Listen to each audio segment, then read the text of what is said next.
ব্যাংকে জমা রাখা টাকা ফেরত দিতে সরকার অঙ্গীকারাবদ্ধ বলে জানিয়েছেন অর্থ উপদেষ্টা ডক্টর সালাউদ্দিন আহমেদ।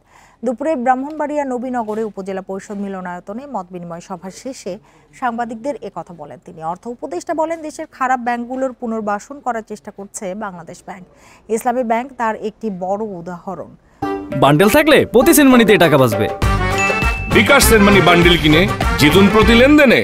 অন্যান্য ব্যাংকগুলোর ক্ষেত্রেও ব্যাংক রেজুলেশন অ্যাকর্ড হয়েছে, যেখানে প্রথম শর্ত হলো যারা বিভিন্ন ব্যাংকের টাকা জমা দিয়েছেন তাদের টাকা ফেরত দিতে সরকার অঙ্গীকারাবদ্ধ।